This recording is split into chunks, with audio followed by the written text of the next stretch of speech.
Hey, coucou à tous, comment allez-vous? Alors aujourd'hui, bienvenue sur ma chaîne déjà. Aujourd'hui j'ai envie de faire une vidéo qui me tient à cœur, un petit café des familles bien sûr, évidemment, parce que je vais avoir soif, c'est quelque chose... Alors sur ma chaîne bien sûr on parle de tout, je vous explique tout de suite d'ailleurs le sujet de cette vidéo. Comme je vous ai dit, sur ma chaîne, on peut parler de tout, on peut parler de choses qui sont drôles, de maquillage, de choses assez légères, mais aujourd'hui, je tenais à faire cette vidéo. Ça va être très compliqué parce que c'est un sujet qui me touche assez de près, on va dire, et donc du coup... oui, on va parler de quelque chose de grave et de sérieux. Il y a quelque temps, je vous avais proposé de m'envoyer des messages privés où je pourrais réagir à vos commentaires ou à vos messages ou à vos story time. Et il y a une jeune dame qui m'a écrit un message qui m'a perturbée. Elle ne souhaite pas que je dévoile son nom. Mais son message m'a énormément touchée et elle m'a demandé de parler de sa story time pour alerter les gens parce qu'elle trouve qu'on n'en parle pas assez. C'est un sujet qui est assez grave, vous avez compris ou pas. On parle de violence conjugale et du coup on en parle, mais il y en a encore beaucoup. Il y a encore trop de femmes qui meurent aujourd'hui sous les coups de son partenaire ou de son ex-mari. Et je trouve que c'est pas... Non, voilà, je suis déjà touchée, je vais en avoir les larmes aux yeux, mais c'est un sujet qui est souvent, entre guillemets, tabou, de moins en moins. On en parle beaucoup plus, mais quand ça touche le cercle familial, c'est compliqué d'en parler quand même. Et cette femme a eu beaucoup de courage et je pense que je la remercie parce que j'aurais pas pensé à parler de ce sujet sur ma chaîne et pourtant j'ai été malheureusement une de ces victimes à un moment donné. Je voulais pas en parler, mais je pense que c'est justement parce qu'on n'en parle pas que ces choses-là arrivent encore trop souvent et que ces femmes-là n'osent pas en parler aussi. Alors, je vais vous lire son mail parce qu'il m'a vraiment touchée. Désolée si ma voix tremble ou quoi, c'est, comme je dis, un sujet un peu compliqué pour moi. Coucou Céline, je t'écris ce message suite à ta vidéo où tu invites tes abonnés à écrire pour parler et te demander de conseils sur des sujets de vie ou simplement raconter leur story time. Je souhaite rester anonyme car je ne veux pas subir les conséquences de ce que je veux te parler. Excuse ma maladresse, c'est un sujet difficile pour moi car malheureusement encore trop répandu, je voudrais qu'on en parle un peu plus. J'ai rencontré, on va l'appeler X, à la fac de droit. Je suis tombée sous le charme de ce grand brun immédiatement. Il avait tout pour lui. Il était grand, beau, intelligent, cultivé, propre, respectueux, sportif, charmeur. On lui donnait le bon Dieu sans confession. Il était respectueux et poli avec tout le monde. Tout le monde l'adorait. Tout le monde disait « Oh, il est beau, il est gentil. » Et qu'est-ce qui peut être... Ah, elle n'a pas écrit... Ah, prévenant. Moi, je l'ai recopié, mais j'ai écrit tellement... Voilà. J'ai eu du mal à recopier, ça a été compliqué. Et à ma grande surprise, il m'a invité, moi, à manger un soir. Nous avons passé un merveilleux moment et nous avons très vite accroché. Et tout s'est très, très vite enchaîné. Au bout d'1 an, nous étions fiancés, vivions ensemble et préparions notre mariage. Je vivais dans un rêve, mais je ne pensais pas et je n'ai pas vu la tournure des choses arriver. Je n'ai pas vu les choses arriver lorsqu'il m'a demandé de ne plus fréquenter certaines personnes car elles ne lui plaisaient pas. Et quand il m'a coupé de mes proches et de ma famille parce qu'il pensait qu'ils n'étaient pas respectueux avec moi et qu'ils ne supportaient pas notre couple, je n'ai rien vu arriver. Lorsqu'il me disait qu'il ne veut pas que je sorte habillée comme ça parce que tout le monde pouvait voir mes formes, je me suis dit, il est jaloux, c'est mignon. Je n'ai rien vu arriver lorsqu'il m'a demandé d'arrêter mes études à la fac de droit et qu'il m'a dit que j'aurais bien assez de travail pour m'occuper de nos enfants et qu'il veut prendre soin de moi et qu'il ne voit pas que je sois fatiguée et que lui gagnerait suffisamment pour assurer leur avenir. Je me suis dit, quel homme attentionné. Il veut prendre soin de moi et de nos futurs enfants. Et en plus, il veut des enfants. Je suis une femme chanceuse. Je n'ai rien vu arriver. Lorsque nous sommes mariés et que je suis désolée, et que il était tout le temps derrière moi à vérifier à qui je parlais, à qui je souriais, à qui je montrais mon bonheur. Le bonheur a été là pendant plus d'1 an. Il était prévenant, doux, attentionné. Et petit à petit, les choses ont commencé. Ça a été sur des petits sujets comme la maison est sale, tu pourrais mieux te habiller, t'as pris du poids, tu es grosse, pourquoi tu te laisses aller comme ça? Il y a de la poussière sur le canapé, tu as mal fait le ménage, tu n'es qu'une bonne à rien.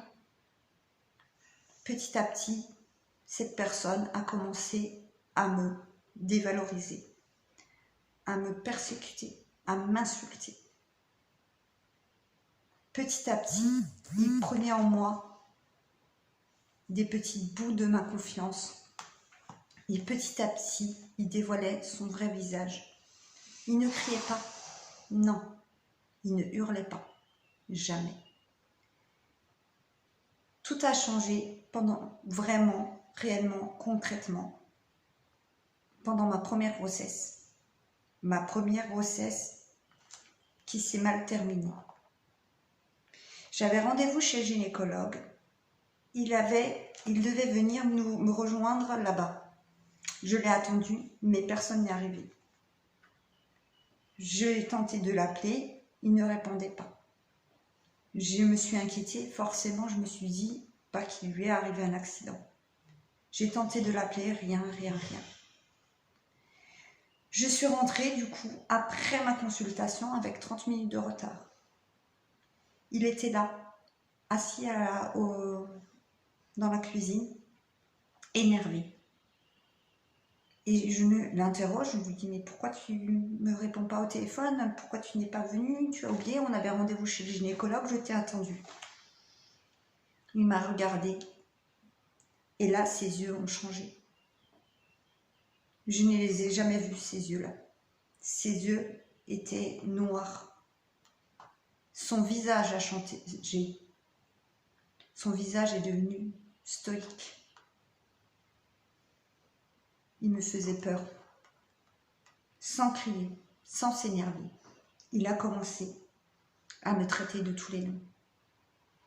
Et me dire, alors, c'était bon avec le gynécologue? J'étais sous le choc. Je n'ai pas compris ce qui m'arrivait. Il n'hurlait pas, mais il était juste là, énervé, avec des yeux énervés, me regardait et m'insultait. Et là est tombée la première gifle. C'était la première. Il ne m'avait jamais tapé avant.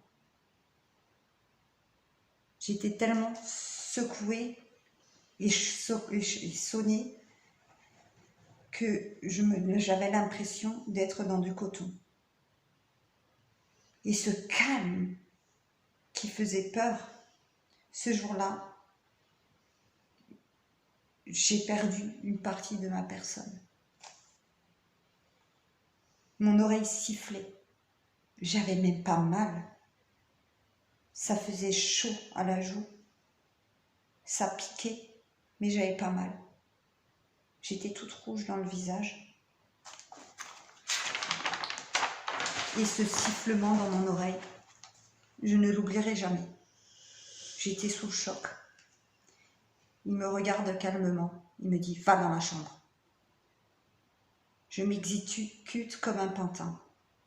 Et lorsqu'il a fini son affaire, il me dit « Et maintenant, tu ne mérites pas de dormir dans mon lit. Dors par terre ». Je m'exécute encore une fois comme un pantin. Je ne comprends pas. Qu'est-ce que j'ai fait de mal pour mériter ça?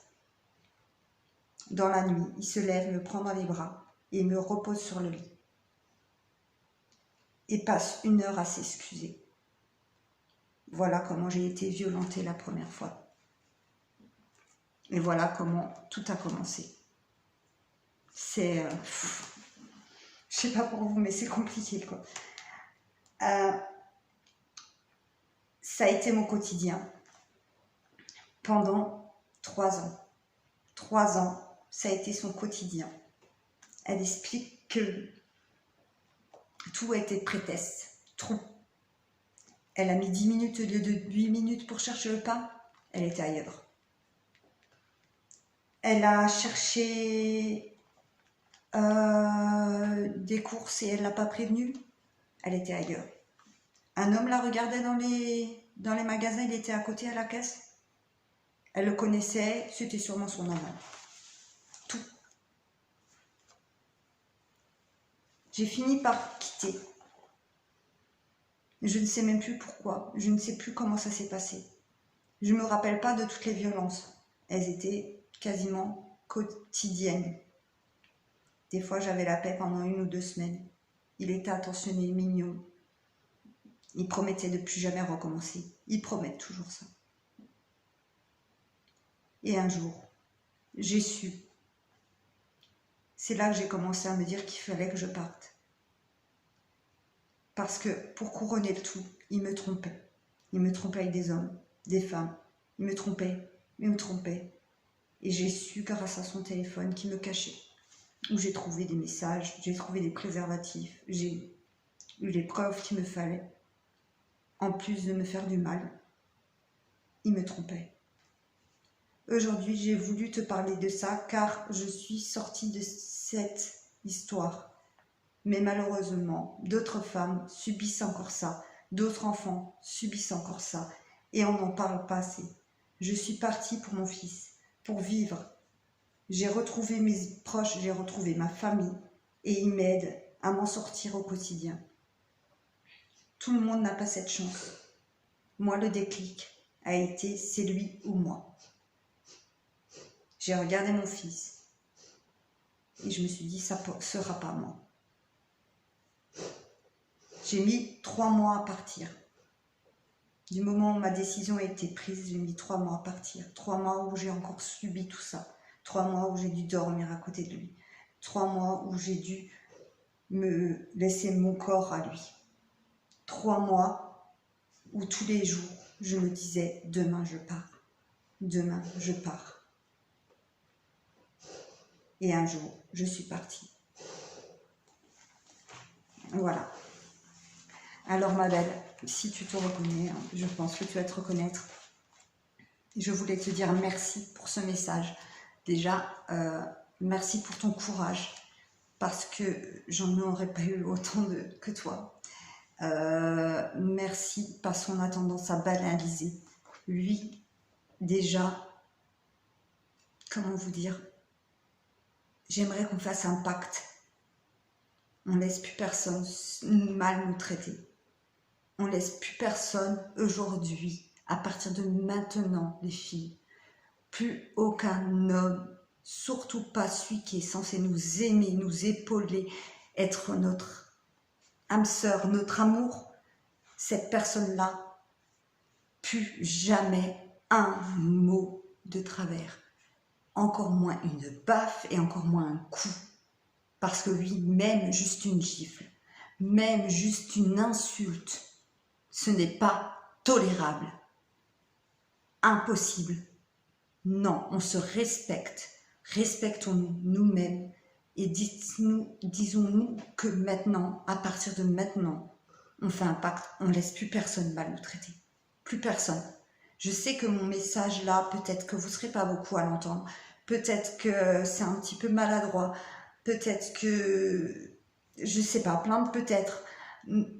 Peut-être que ça paraît même bête, mais c'est tellement vrai. On minimise trop, même juste un homme qui dit à sa femme « T'es qu'une bonne à rien, t'as pris des kilos. » Mais ta gueule, juste ta gueule, tu vois. Tu m'as connue comme ça. Et même si j'ai pris du poids, j'ai porté tes enfants. Et même si j'ai pas porté tes enfants, ben, j'ai pris du poids. Et il y a quoi? Il y a quoi? Tu veux que je maigrisse? Ben, fais du sport avec moi, valorise-moi. Dis-moi qu'on peut faire un régime ensemble. Pourquoi m'insulter?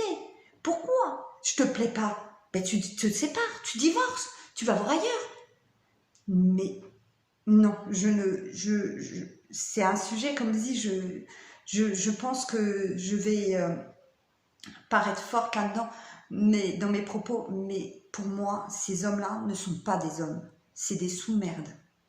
Ils enfin, comment dire, ils sont tellement peu confiance en eux, ou trop confiance en eux, ils croient tellement être supérieurs qu'ils rabaissent les autres, mais vous êtes rien en vrai.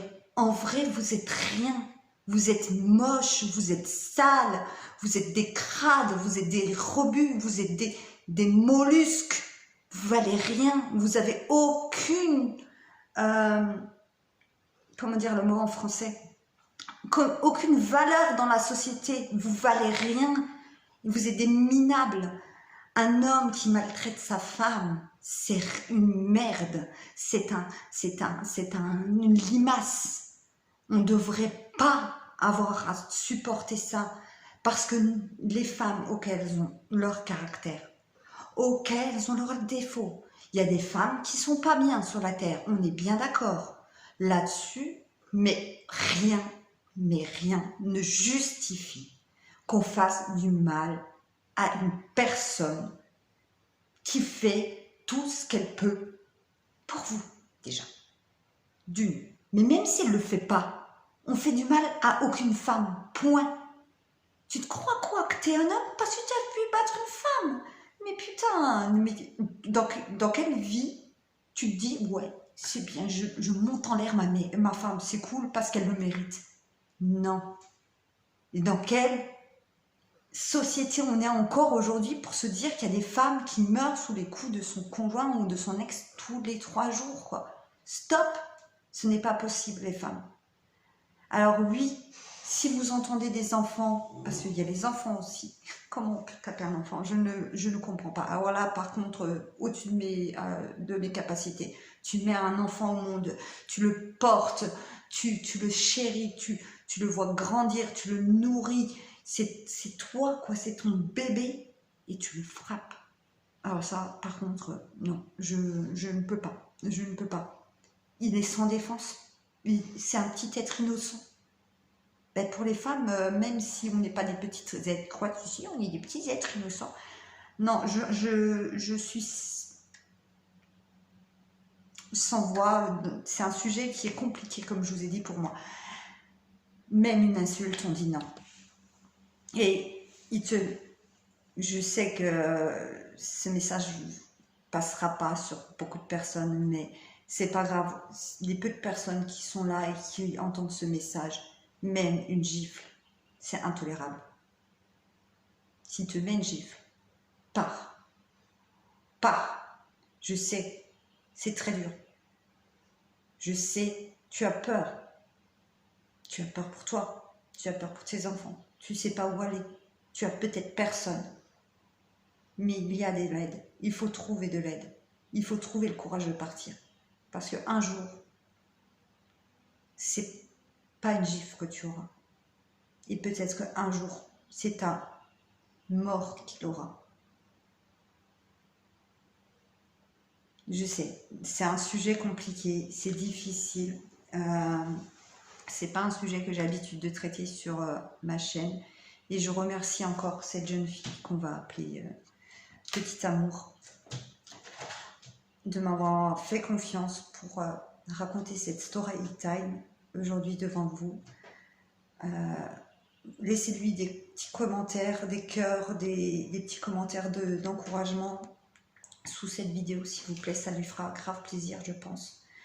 Désolée pour le brouillon de cette chaîne, enfin de cette vidéo, parce que, comme dit, il n'y aura pas de montage, hein, je vais la mettre cash comme elle est.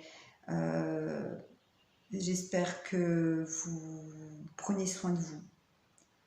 J'espère que vous vous respectez et que plus aucune femme, n'oubliez pas ce pacte.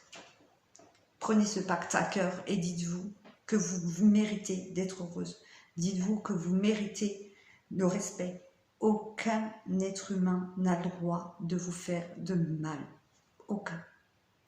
Parce que là, ça s'adresse aux femmes, mais aux hommes aussi. Il y a des hommes maltraités. Les hommes aussi, ça existe. Donc, aucun être humain a le droit de vous faire du mal. Vous n'avez pas le droit d'accepter cette situation. C'est simple. Moi, je n'accepte pas cette situation. Donc, vous avez compris.